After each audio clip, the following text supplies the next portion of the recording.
Алло. Алло. Аға, саламатсыз қалыңыз қалай? Амансың ба, моңғолиялық қарындасым. Шүкір Алла деп. Қалай жағдайлар? Алла тағала сізге жар болсын. Аға, мен шақырту жіберсем бола ма Құрманбай атаға? Ана өзіңнің Көктоғайдағы туыстарыңа ма? Шақырту жібер, бірақ одан көп пайда жоқ. Шақыртудан гөрі арыз бер. Алдымен арыз бер. Осындай туыстарымды Қытайлар жаңағы паспортын жасап берсін, жібермей отыр деп арыз бер. Бүкіл қазақтың паспортын жиып алды Қытайлар. Сөйтіп арыз бер, потом шақырту жібер. Шақыртуға бір кем дегенде 40-50 мың теңге жұмсайсың ғой. Шақырту жұмсаймын ғой, ол туысым үшін. Ал енді ол шақыртуыңды скайнерлеп, копиялап, зәбірет етіп, жаңағы материалды зәбірет етіп, нұсқасын сақтап қой. Соның өзінде Қытайлар оны мойындамай жатыр. Көп жерде сосын ол шақыртуыңды жібергеннен кейін бір апта емес, 2 аптаның ішінде жауап келеді, ой мойындамай қойды. Әне міне деп бізді жібермей жатыр дейді. Мынандай халықаралық заң, Біріккен ұлттар ұйымы мойындаған шақыртуды Қытай өкіметі мойындамады деп әгі нұсқаларын копиялап алып, тағы арыз жазасың, туысымды жібермей жатыр деп. Мен бір сөз айтайын. Бағана мен бір кісімен сөйлескем, ол кісіден маған былтыр Көктоғай жақтан хабар алып беріп отырған, бірақ та ол кісіге барған екен, ол кісі сіз айтқан бір партияның мүшесі екен да, ол кісі ондай туысым жоқ деп қайтарып жіберіп жатыр. Партия дегенде сол компартия ғой Қытайда, бірақ партия. Иә, сол компартияның мүшесі екен өзі. Енді ол кісіге бағана да сөйлестім мен.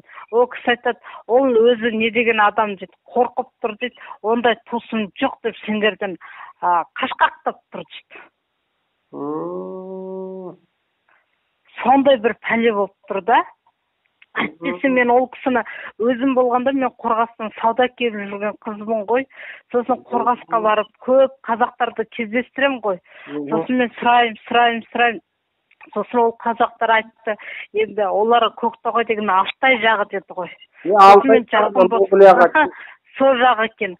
Одан кейін мен кеп енді виза ашып қайта бір барайын деп ойладым ғой. Сөйткен кезде мынандай жағдай болды да, одан кейін мен енді күйеуім қарсы болды, әке-шешем қарсы болды, бірақ та мен бар ғой сол кісілерді көргім келеді. Кезінде бір атамыз айтқан сол туыстармен қауышыңдар деген бір аманаты бар. Соны бізден бір үлкендер айтты да, соны мен миымнан кететін емес.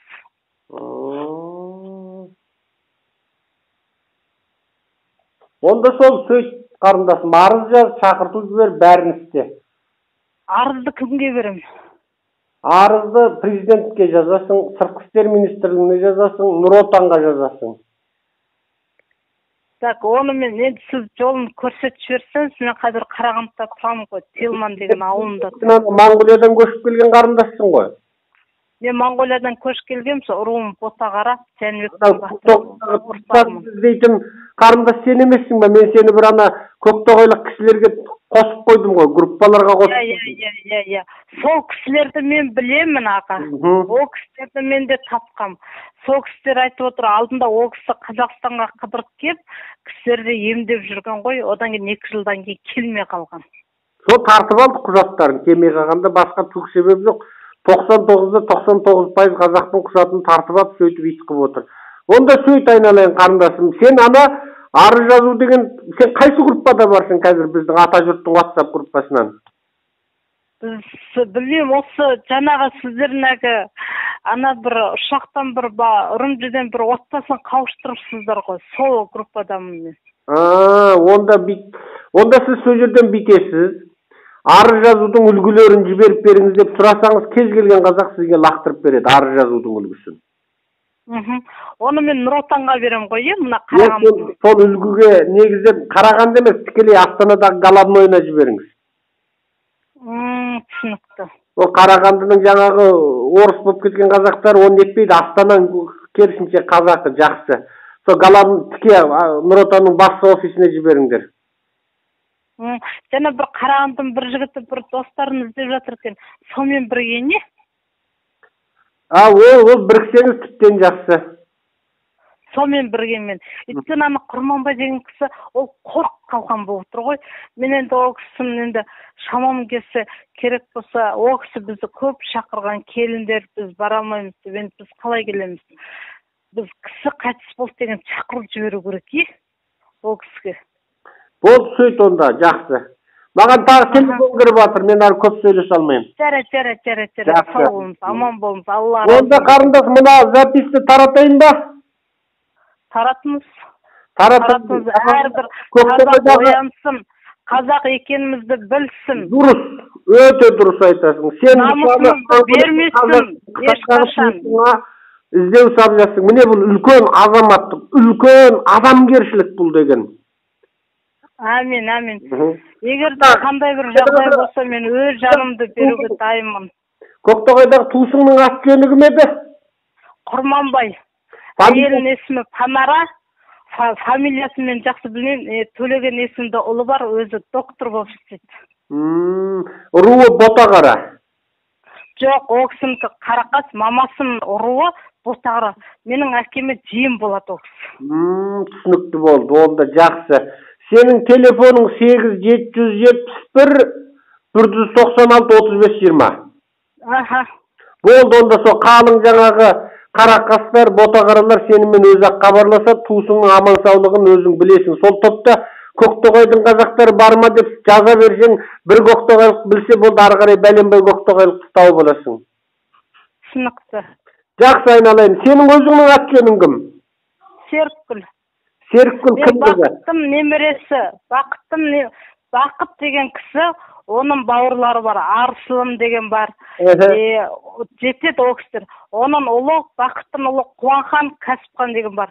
Сол Кәсіпханның қызы Серікгүл мен болам, Қуанханның 7 ұлы бар. Кәсіпханнан 4 қыз, 1 ұл.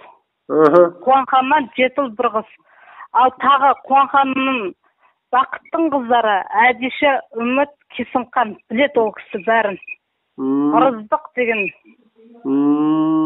Сіздер бұл туыстар қайтып Монғолия мен Қытайға екі елге айырылып қалғансыздар? Оны мен білмеймін. Білмейсіңдер, көшпенді кезінде айырылып қалған ғой олар.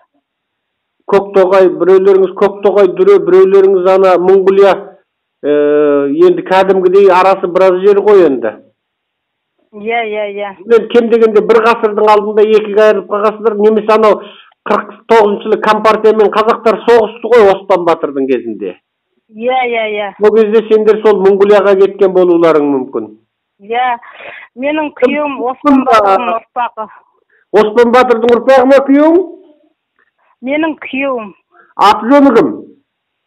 Оңғар. Оңғар кім ұлы? Волқы. Енді Жұбайұлы. Оңғар Жұбайұлы. Серікгүл, сенің өз фамилияң қалай? Кәсіпхан. Кәсіпхан. Жақсы, Серікгүл, онда айналайын, онда топта сұрай бер, жаңағы арыздың жазбаша түрі сол қазақшасы 3 жерге кетеді, және 200-ге тарта мемлекеттің Қазақстандағы елшілігінің электрондық поштасын жариялап жібергенбіз. Оны да сұрасаң, жаңа группаларда бәрі саған айтып береді, жіберіп береді, дайынсың. Жақсы, рахмет, Алла разы болсын, Алла тағала ісіңе берекет берсін. Өстіп, Қытайдағы туысыңды іздеп жүрген сен сияқты қазақтарымыз көбейсін. Амин. Мына қазір кезінде Қытайға барып концерт қойып, жәшік $1 тасыған әншілер бар ғой?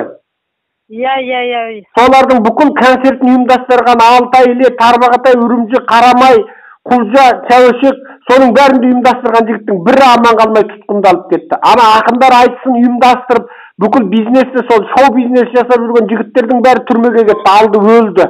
Енді сол ақындарыңда, әншілеріңде түк естімеген, білмеген болып тымпиып отыр. Менің қолымда фактілері бар бәрінің. Адамдар келіп шағымдан олардың аты-жөндеріне дейін маған беріп отыр. Біз халықаралық ұйымдарға арыз түсіріп отырмыз. Міне қазақтың жаңағы ұятсыздары, ел халық оларды әнші деп, ақын деп төбесіне көтереді. Ал олар кезінде сөйтіп оларға жәшік $1 тауып, оларды халыққа танытып, Қытайдағы қазақтар жасайтын 40 шақты аудан түгілі ауылдарға дейін, ірі ауылдарға дейін апарып концерт бергізді соларды. Халықпен етене жүздесті. Енді сол әншің де ақының да бәрі тымпиып бір ауыз сөз айтуға жарамай отыр. Алла ол соны біздің басымызға бермесін.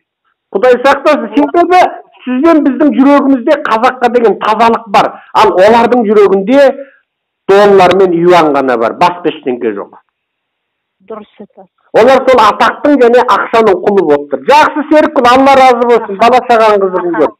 Әмин, әмин.